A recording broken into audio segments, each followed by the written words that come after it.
We are in our series, The Future of the Family. Would you turn to the person next to you and say, future family? Tell them that. Say, future family. In this series, it's been a 4-part series, and if you didn't make the other 3 parts, let me just review for a second so you're on the same page with the rest of us.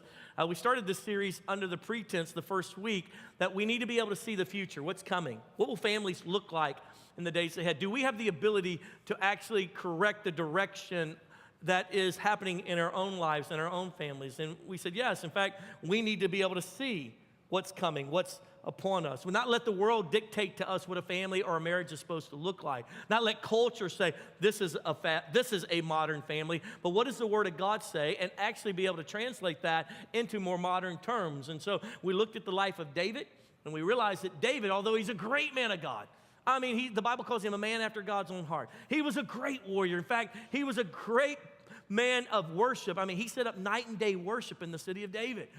He's a great man of God, but he wasn't so good at working properly in his family as a good dad.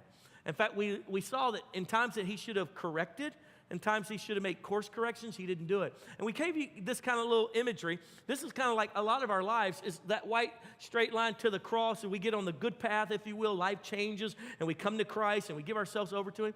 And just life begins to happen, right? And we'll get a little off. Just a few degrees off will end us totally away from our goal, totally from our place of being right with the Lord, and that we have to make course corrections. Our children get a little older, and so what we were doing when they were this age needs to be corrected so that we can actually come back into right alignment with the Lord now that they're at this certain age. Or our marriage has had now, we're at the 8-year mark where a lot of marriages fall apart, they say. And so we want to be able to make course corrections. And so we talked about doing that in the first one. The second part of our series, we talked about the enemies. Literally the enemies of our future family, our future marriage. What are the enemies? And we identified that there are 3 major enemies. Anything, number 1, anything that steals trust. Anything that steals trust in the marriage, that's an enemy in our family. We got to kill it. We got to get rid of it. We got to fight against it. Anything that steals confidence. Anything that steals confidence, we got to get rid of it. And then anything that steals intimacy, real love for our spouse, real love for our children and our moms and dads. Anything like that, we've got to destroy it and completely annihilate it. And then we moved into last week. Pastor Jonathan was here at the Cedar Hill campus, and I was preaching the message there in the Mansfield campus. And we taught you how to build. How to build. We know we got enemies, but how to build. And what we did was we looked at that passage, in Proverbs it says, wisdom hews out her pillars. And we talked about how to literally set the foundations. And we told you the storyline about how, Joe Pool Lake, who's just down the street, was this, like most of the lakes in Texas, it's man-made. They dug it out, and then they took all that dirt, and they dumped that dirt around the lake, and much of it went to what's called Lake Ridge subdivision. I lived in that subdivision for a season. Big $1 million homes, $2 million homes. A lot of those houses are very expensive, but many of them have these huge cracks in their foundation because the builders took and built on top of the dirt that had come out of the lake, if you will, and they didn't go down to bedrock, and they didn't hew out some real strong pillars, foundations, and now here they are trying to fix it, these multi-million-dollar homes. And what we said was, let us build our homes properly. Let's build our marriages properly. You guys that are single, let's hew out the pillars now so that as God brings that mate into our life, that we'll have a strong foundation from which to build. And with that being said, today we're going to close out this series on the future of the family and how to protect that which God is building in our lives and in our families. God's been doing some amazing things in each and every one of us. How do we protect that? Our key verse, if you'll turn with me quickly to 1 Corinthians chapter 13, verse 7. You can put that, punch that into your digital Bible, or you can pull out paper and read it there on your paper Bible. But we're going to look at 1 Corinthians chapter 13 and verse 7. Now, this is the passage about what love is. And skipping down to verse 7, love always protects. Would you say that with me? Love always protects. It's on the screen. Love always protects. Sometimes it protects. Only when it feels like it protects. In times that are real difficult, always protects. That's what love is. Love protects. It always protects. Years ago, I developed a friendship with a woman by the name of Gail McWilliamson. Her and her husband, Tony, became friends of mine. It started when I was working at Christ for the Nations, and Tony and Gail were the dean of families, and which means they oversaw the families. And I never forget sitting with Tony and saying, man, what's your vision for this area? He goes, Pastor, I'll be honest with you. I have a dream in my heart of my wife and I traveling around the nations of the world and telling our story of how God did such a miracle in our life. I said, what story? He goes, the story of my wife and how she's blind. I was like, I'm sorry? He goes, you never met my wife. I said, I haven't. He goes, you know what? I'm going to have her come, and I'm going to have her come to your office. I want you to meet her. So he called her over, and she came in, and she had her keys in her hand, and she was completely blind. And she said, sorry, I would have got here sooner, but traffic was a little bad. And I'm looking at this blind lady, and she laughed. She was such a teaser. She's like, ah, ha, ha, ha, ha. And she sat down. He helped her sit down and this kind of thing. And I don't know what to say. What do you say to a blind person who's rattling their keys like they just drove over to your office, right? And it's like, I don't really know what to say. So I just started in, so have you always been blind? And she said, no. She said, it happened a few years ago. And she commenced to tell me the story. She said, you know, we were married and we were pregnant with our first child. I started having problems with my eyesight. I started having these intermittent, times where I couldn't see. And so the doctors ran tests on me. They couldn't figure out what it was. I gave birth to our first child. It was beautiful. Everything kind of went back to normal. And she said, and then we got pregnant with our second child, and we were halfway into the pregnancy or a little bit further. I was showing pretty good.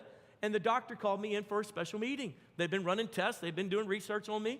And during this second pregnancy, same thing happened. I started having these moments where I couldn't see. I started losing my vision, started losing my sight. So they called me in, and the doctor, she sat across from me, and she had this big file.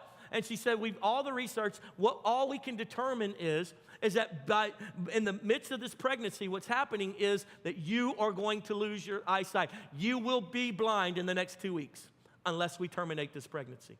Whatever's happening in your body, and of course, she probably gave me some details, and I didn't really understand the medical details, but whatever's going on, this child is literally, its life, its existence is going to cause you to go blind. And my counsel to you is that we terminate this pregnancy right now. Right now. And Gail said to me, sitting there in my office, she said, and my response was, that is not happening.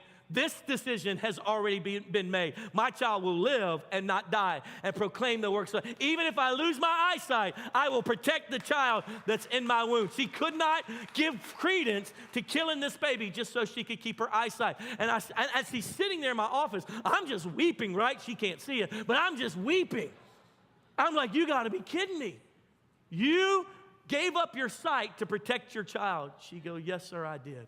And she said, not only that, but we've had 3 other kids since those first 2. And of my 5 kids, I've only seen 1. I've never seen the other 4. That's why I'm believing, she pulled out her keys, that God's going to heal my eyesight so I can drive anywhere I want to go. So these keys are a testimony that God can heal me, and he will do something great in my life. Friend, can I tell you something? Isn't that something? That's good, Gail McWilliams. A couple years ago, she passed and is with the Lord. Her daughter, actually, one of her daughters used to come to our church. Phenomenal people, good people overall. Look what this passage of Scripture says in Proverbs 2 and verse 8. For he guards the course of the just, and he protects the way of his faithful ones. Aren't you glad that he protects your way? Aren't you glad he guards you, that he's watching out for you? Why? Because love always, say it with me, protects. Say it again. Love always protects. I know you love your wife. I know you love your husband. I know you love your children. So let's protect it. I know you love the beautiful marriage that God's given you. So let's protect it. I know you love the kids that God's brought into your life supernaturally. So let's protect it. We've been talking about how to build, but now let's talk about how to protect that which God has given us. You say, I'm single. I don't really have a marriage. Listen, we're talking about how to protect it now before you ever even have a spouse. Learning to do that will change your life forever. So let me give you a couple steps to protecting what you love. I'll give you a couple little teaching pieces I think that'll help you. Number 1, we got to set boundaries. Number 1, we got to set boundaries. Satan is constantly trying to steal, so you got to set some boundaries. You got to build some walls around that beautiful marriage. You got to build some walls around this family unit that you have. You got to set some boundaries. In Job chapter 1, verse 10, we see that God and Job are having this discussion, and Satan and God, and Satan's trying to attack Job. And he says this to him. Look what he says in verse 10 of chapter 1. He says, have you not put a hedge around him and his household and everything he has? You have blessed the works of his hands so that his flocks and herds are spread throughout the land. I want to get at him, but you keep putting fences around him and I can't get to him. Aren't you glad God puts fences around you and the enemy can't destroy you? And we see even in God's relationship with humanity that he puts fences around. You and I got to learn to put boundaries around that which is precious to us. We got to put some guard around that place. And we got to set some boundaries where enemy cannot get in. And so there's a real enemy trying to get to your children, trying to get to your marriage. And so I'll tell you some of the boundaries that we have set in our household as the McCain household. Number one is that we've decided we'll never be alone with the opposite sex. I'm never alone with the opposite sex. My wife is never, she's a councilwoman. Businessmen want to meet with her. She's never alone with the opposite sex. I mean, we put a boundary. I am going to protect the sanctity of this marriage. I'm going to protect her confidence in me, and she's going to protect my confidence in her by putting a boundary around it. And we said that's a boundary we will not cross. We will not step over that. That is a boundary that we have set in place. One time, years ago, I was in the middle of the parking lot over at Christ for the Nations, and one of the ladies that was overseeing something, she was standing out in the middle of the parking lot. I said, oh, I need to ask her something. So I pulled into the parking lot, huge parking lot. All the students have left for the day, and it's just empty. And I rolled in the window. I said, listen, I need you to check on this, this, and this. And she said, oh, yes, sir, yes, sir, yes, sir. All of a sudden, it's one of those Texas downpours that you don't know where it came from. And it just starts storming. She's in the middle of the parking lot with nowhere to go. I'm like, get in the back seat. And so as she jumps in the car, I call my wife. I said, Jamie, I want you to know I'm here with Karen. Hey, Miss Jamie, okay. Listen, we were in the middle of the parking lot. One of those Texas storms just happened, and I just want you to know that I'm driving her to her office right now. Woo, Jesus is good. Karen's right there. La, la, la, la, la. Okay, all right, bye, Karen. Be careful, okay. Woo, I just want you to know, girlfriend, ain't nobody be taking no pictures of me putting on Instagram. I got some woman in my car. I'm talking to you right now. What we did was and we got multiple boundaries that we've decided as a family. We've decided on a couple of things that we never curse each other. Our kids never curse. They've never heard me curse. We don't curse each other. We just put a boundary around and said, you know what? Life and death is in the power of tongue. I'm never going to talk bad about you. You're never going to talk bad about me. We whoop our kids if they start talking bad about each other when they were young. They never have. And we put a boundary. We just don't cross over it. And if we ever get too close to it, hey, we don't do that. We set some boundaries. Why? Because you put a gate, you put a wall around that which you actually want to keep safe. You actually want to protect it, so you put some walls. I'll tell you something else. We never spend money. Jamie and I don't spend money without talking to each other about it. She just don't go out and just say, look what I bought. This is awesome. I don't just come home with a boat. Look what I just found it. It's awesome. We set some boundaries. We have a boundary. We discuss it before we make any major purchases. We've set a budget for our life, so we live by that budget. So she don't have to ask me, can I buy some toilet paper? Is that all right? And I don't have to ask, is it okay if I actually put gas in the car? Are you okay with that? We have a budget. We're not dumb. But we set some real boundaries. We have a couple key boundaries. Kids don't, our teenagers don't just bring people in the house unannounced. I'm going to be sitting there in my boxers. I don't want you coming up in the house with all your little girlfriends like, oh, hey, let me get out. So we set some boundaries. Like, we don't do that. Recently, my fifth grader, Adeline, she came home and she's like, Dad, our opening question is, when can I have a boyfriend? I'm like, hold up, let me go get my shotgun real quick. I'm sorry, what? No. And she said, Dad, when I gotta have a boyfriend? And she starts telling me, all the little kids at her school, they're talking about boyfriends and girlfriends. They're fifth graders. And so I backed up and I said, well, sweetheart, let's talk about this. When can you have a boyfriend? Never. I mean, how do you answer that as a dad? I'm like, what do you mean? It's like, you want to have all the boys can be your friends and all the girls too. What do you mean? And she goes, no, when can I have like a boyfriend like everybody else is doing? I'm like, what is everybody else doing?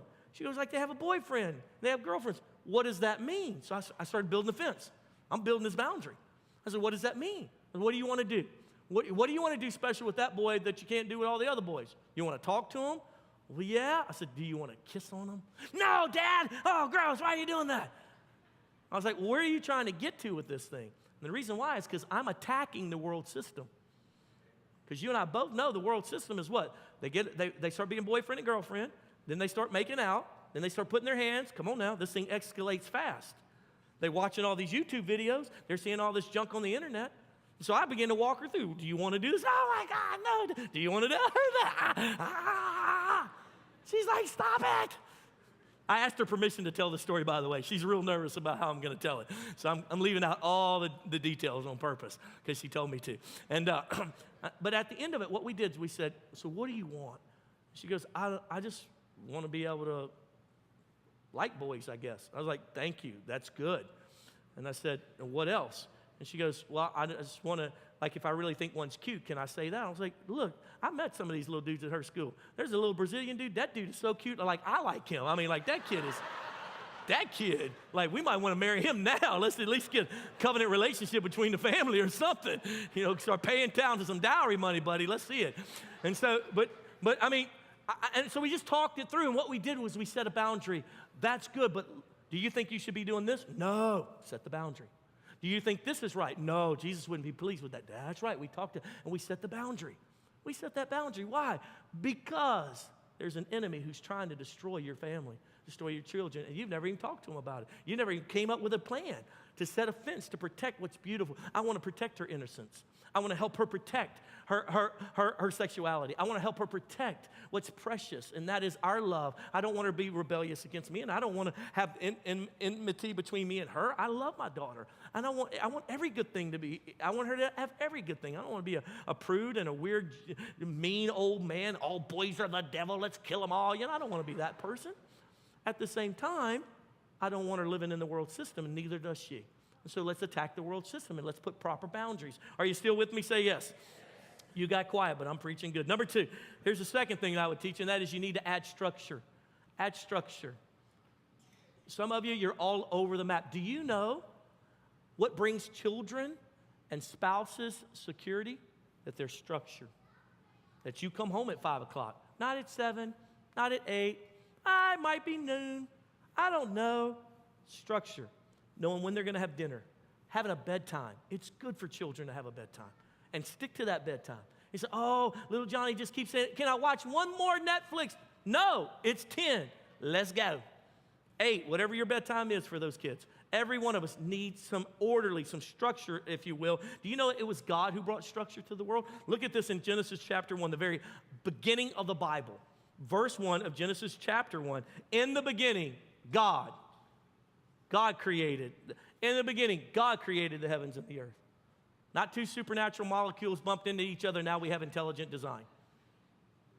It takes more faith to believe in evolution. In the beginning, God created the heavens and the earth. Now the earth was formless and was empty, darkness over the face of the deep. Do you know that empty and formless, that original word is where we get the original word in the original language is actually the word that we get the word chaos. So when it says formless and void, it was chaotic. All the stirrings of what was there was chaotic. There was nothing to it. And it says, and then all of a sudden the Spirit of the Lord, God was hovering over the waters. And verse 3, and God said, let there be light, and there was light. And then we see for the next few verses that the 6 days of creation, he begins to create. He brings order. I'm going to tell the sun to be right there. I'm going to tell the earth to rotate like this wall going around. And you're going to do that every day at the same time, the same way. The seeds are going to go down in the ground. And then what they're going to do is they're going to germinate. They're going to pop up out of the ground. And then the bees are going to germinate that. And this thing's going to happen. It's going to bear fruit. And he commanded it to be. He set it in order. Creation. And that we know, the life that we know and the way things work, God set that in order. And you and I sometimes live in these crazy lives, and we're running over here, and we're rushing over there. We hadn't had dinner together in 10 years. We hadn't sat down and had any good conversation, and we're running from thing to thing to thing to thing because there's no structure to our lives. And you and I need to get a hold of that thing. Because some of you, can I just help you a little bit? Do you know what the number 2 reason for divorce is in the United States? Money. You know what it's over? The couples don't know how to budget. There's no order to their spending. She works and makes this much money. He works and makes this much money. And there's a halfway discussion about it. And some of you, just culturally, you have 2 separate accounts. And all right, you pay the house note and I'll pay the 2 car notes. And I'll be this and this kind of this. And a lot of that, and I totally disagree with that, by the way. And there's no biblical precedence for this. But I believe that the Bible says the 2 have become one flesh.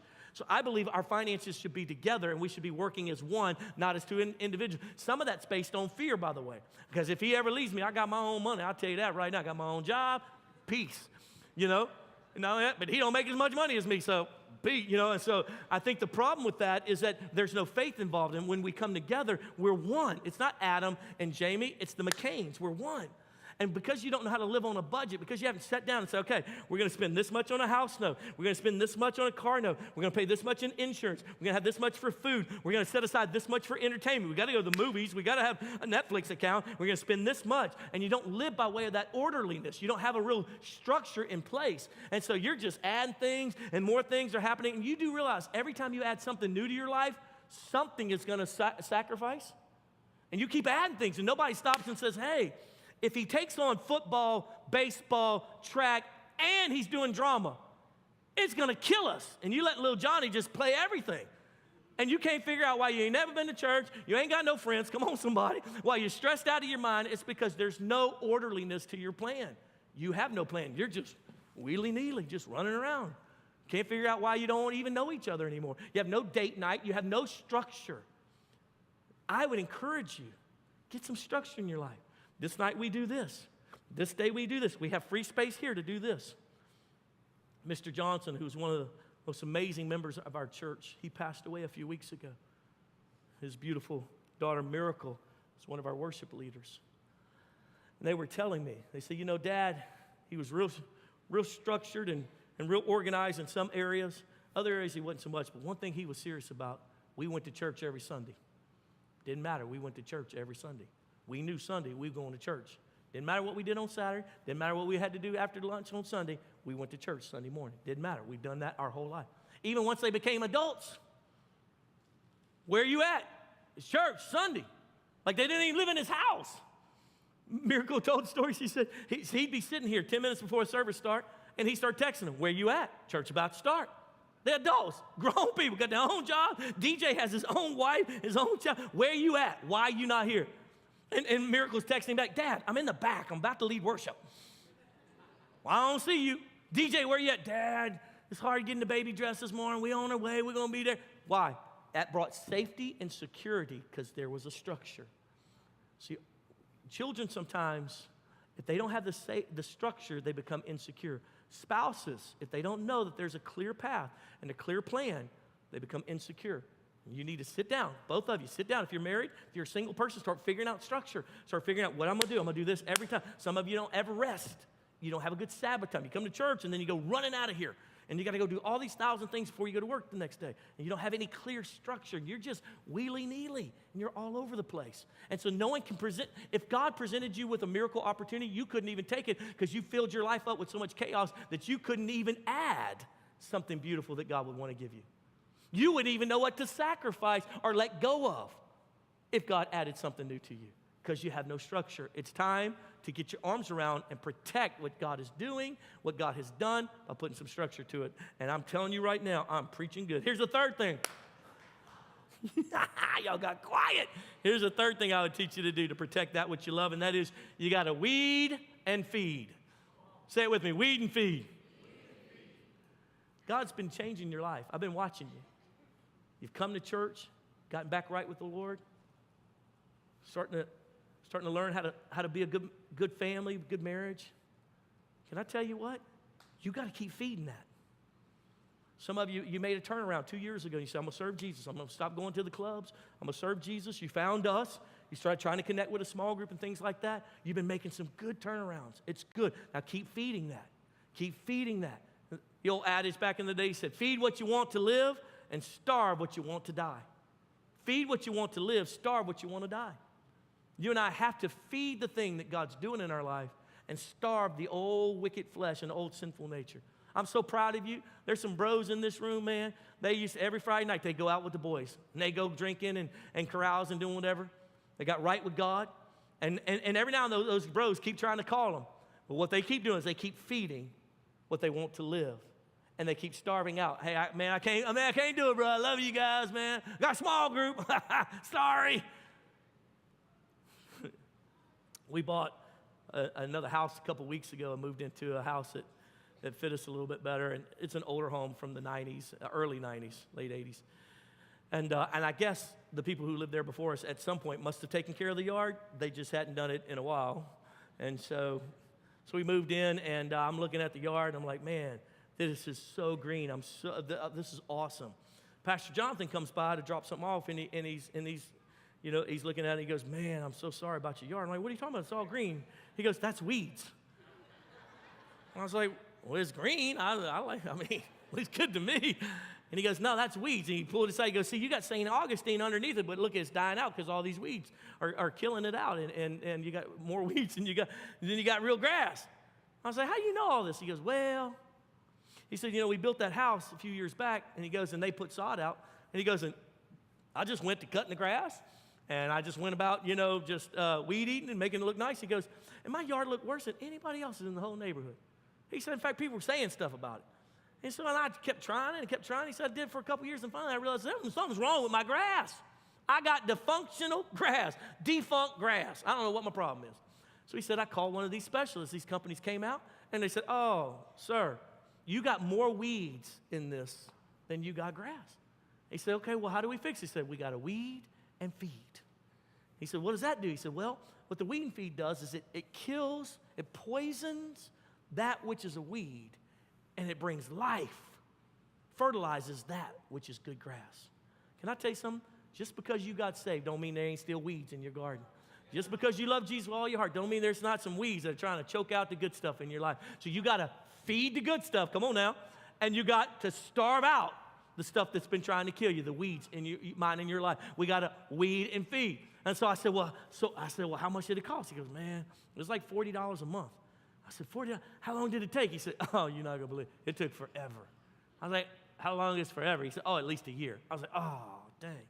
I said, but it got better right away. He goes, oh, no. He says, they started throwing it on there. And he said, all of a sudden, big, dry dirt patches appeared in my yard. I was like, what? Why? He goes, well, I guess all the weeds were dying. I was like, well, there you go. And he goes, your whole yard's going to be dead. I'm going to tell you that right now. So I called, and I had the guys come out. And they're like, oh, yes, sir. Ooh, that's all weeds, like that guy said. What you can do is we can weed and feed it, but it's going to take a little bit of time. I said, how long is it going to take? A year. But in a year from now, if you weed and feed and have one of the best marriages you ever could dream of having, wouldn't it be worth it? If you could weed and feed right now and it begin to turn around that little conflict that you're having with your teenage kids. Listen, young person, wouldn't it be awesome if you started feeding the good things of the relationship with your parents and starving out the wicked stuff that's happening? Wouldn't that be awesome to have an amazing relationship with your parents a year from now? Why don't we start the processes of weed and feeding and protect what's good in our life? Protect what God's done. We got to be about protecting it because what? Love always. One more time. Love always. You fell asleep. Let's keep you moving. All right, here we go. let's go to number 4. And the fourth thing that I would teach you is that you got to be gracious. You've got to be gracious.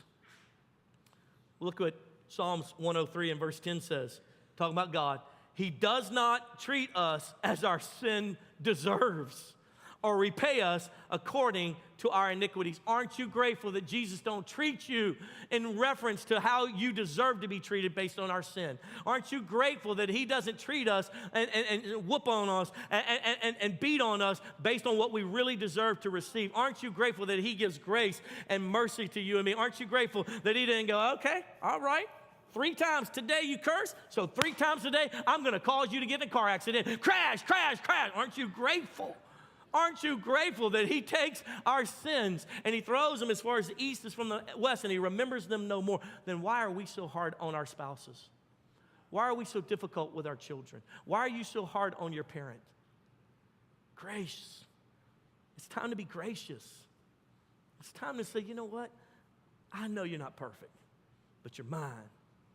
And I want you to know that I'm here and I'm not letting go because love always protects. It's time to be gracious. You know, my little wife, she puts up with so much mess. She is so gracious with me. And I, in return, am gracious with her.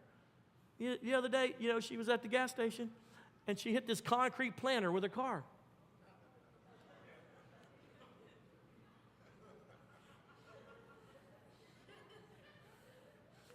And you would have thought once she hit it and started scraping the side of it that she would have backed up. But she didn't. She went forward, just destroyed the whole side of the car. And she calls me. She goes, I think I've scratched the car a little bit. I was like, okay, well, let me see. And so I came in, I found her. She didn't scratch up the car a little bit. She destroyed the side of the car. I was like, you guys,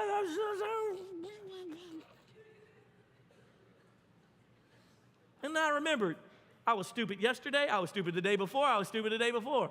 And she was gracious with me. So I was like, oh, baby, don't worry about it. I'll buy you another. What you want, girlfriend? I ain't got no money because we living on a budget. But I'll get you something, baby. You the best. What you need? Let me tell you something. God was so good to her. She claimed it on insurance, and then she went and she got, she met with Kroger and made them give her some money. She made money off the whole deal. Unbelievable. Unbelievable. Ephesians chapter 6 and verse 4. We don't have a lot of scriptures in the New Testament about how to be good families and how to deal with each other, but we do have a couple key pieces right here in Ephesians, so it's worth going back and looking at in your own time. But in verse 4, it talks about fathers, and it says, fathers, do not exasperate your children. Instead, bring them up in the training and the instruction of the Lord. Don't exasperate them. Don't frustrate them. Some of you are so hard on your kids, man. And you think that you're coaching them and making them better. Give some grace space. Say it with me, grace space. Say it again, grace space. Listen, they're kids. They gonna break something. It's gonna happen. And yes, you have to discipline them, but don't exasperate their little hearts and going, Dad, I can never do right for Dad. I'm always messing it up. They're always mad at me. When you exasperate them, that leads them into the arms of another. It does. I'm not talking about spoiling them rotten. They need discipline. But I'm talking about don't exasperate them. Don't frustrate them. Give some grace space, if you will. Years ago, I've told you this a few times. Years ago, we lived in an apartment complex with all Christians on the campus of CFNI, and my kids were just being kids. They were out running around, screaming, yelling, playing in the middle of the apartment complex area, And next thing I know, I get a knock on the door, and there's this lady standing there, and she's got my kids, by the arm, and she said, Pastor Adam, your kids are out here yelling and screaming like little wild Indians. And I work nights, and I'm trying to sleep, and they're waking me up, and I told them, you should not be doing this. You're Pastor Adam's kids. You should act better than this. And I went, whoa, back up, woman. I said, first off, thank you for correcting them. They had no idea that you were trying to sleep. They had no idea. So good job saying, hey, please, can y'all be quiet? I said, but when the moment you crossed the line, so protection, you crossed the line because they're Pastor Adam's kids. They can't make a mistake. Just the opposite. They're kids. How stupid were you when you were 11? I looked at her. How many stupid things did you do at 15? Oh, I was stupid at 15. Thank you. All right? We're going to give them a little bit of grace space. Now, kids, she sleeps. Don't run past her little apartment. Go run over there. Yell a lot louder over there. You know why? Because if they're out there running and yelling, they won't do it in my house. I got a plan. This thing got a plan. And then they'll sleep good at night. Wear them out, baby. I'll wear them out. I bet you can't run around the apartment complex 3 times. Who can do it the fastest? Go. No. Go in and make a sandwich. Oh, God, I got to run back up. 3 minutes. Good job. You know why? Because that lady in her own self wasn't gracious. So she couldn't be gracious with others. Listen, sometimes you're so hard on yourself, you take that out on other people. Sometimes you have such a tough job that you take it out on your spouse, you take it out on your kids. You need to be gracious. You need to give a little bit of space. Say, what you did was wrong, but I love you, and I want to believe in you, and I do believe in you. Now, this is why I'm going to discipline you right here. You can't have your phone for a week, but I want you to know I'm proud of you even admitting that you did that. And I want you to know that you're the best kid I could have ever dreamed of having. God gave you to me. You are my gift, and I love you. Don't exasperate your children. That's what he's teaching. We don't have a lot of teaching in the New Testament about how to raise kids, but this is one of the key pieces. Let me bring you to one of the last pieces that I would teach, and that is this. Put it or keep it in the hands of Jesus. One of my favorite scriptures that I quote all the time is Psalms 127, verse 1. It says this, unless the Lord watches over the city, the watchmen stand guard in vain. Now, let me put this in perspective for you. So we're talking about ancient times. I want you to think about, in ancient times, we're talking about tribal communities. So you would have a wife, y'all would have kids, their kids would have kids, and you would become a tribe, if you will. You might live out in the woods, you might live out in the plains. And the way that tribal groups advance themselves is they would attack other tribes. They would enslave them, they would steal from them, they would take from them, they would dominate them, whatever they would want to do. And the more powerful you got, that's why they all wanted to have sons. So they could have warring sons, if you will. So when you're thinking about that, that's the reason why. Then they would trade their daughters to have peace with another tribe. And that daughter would marry the prince coming up in this tribe, and that would be a pact that they wouldn't war against each other. Because why? Because we got family. We family, and we come together as family. And then as they became larger groupings of people, they would build walls around their dwelling places, their cities, if you will. And then so that you could sleep at night, worried about some other warring group that lived off in the distance, whether they were sneaking up on you in the middle of the night, you would post guards, and they would stand on the wall, and they would watch. In fact, it was very known in ancient times, they would shut the city gate at a certain time, at nightfall, but once the sun starts going, they shut the gate, and you're not coming in. And if you even got close to that wall, they just no questions asked, they start killing you. Because they were so worried about rival tribes coming and attacking them. So when this is being quoted out, this is what it's saying: unless the Lord stand on the city gate, on the wall, and watch out for what needs to be protected. Unless the Lord does it, everybody else is just watching in vain. Here's the point of that whole passage. You put your kids in God's hands. You put your spouse in God's hands. Because if he's not watching over them, all that you're doing is in vain anyway. You cannot always be there. I can't always be there for my kids, and they get in a car with somebody else, and I don't know if that person drives right and gonna kill them. And I used to get all worried about, you can never go with a friend, you can never drive with them. And I had to learn to put this passage in place. Lord, I put them in your hands. I can't always be there to make sure that someone doesn't kidnap my wife or do some harm to my family. So Lord, I put them in your hands. Lord, they're in your hands. You, Lord God, you have them in the palm of your hand. Lord, I trust that you will not let harm come to them. You've got to put it in the hands of the Lord. I'm telling you right now, you got to put it in the hands of the Lord. The key to protect your family, put it in the hands of the Lord. Put them in the hands of the Lord. Some of you are so worried, I don't know if he's going to cheat on me. Put it in the hands of the Lord.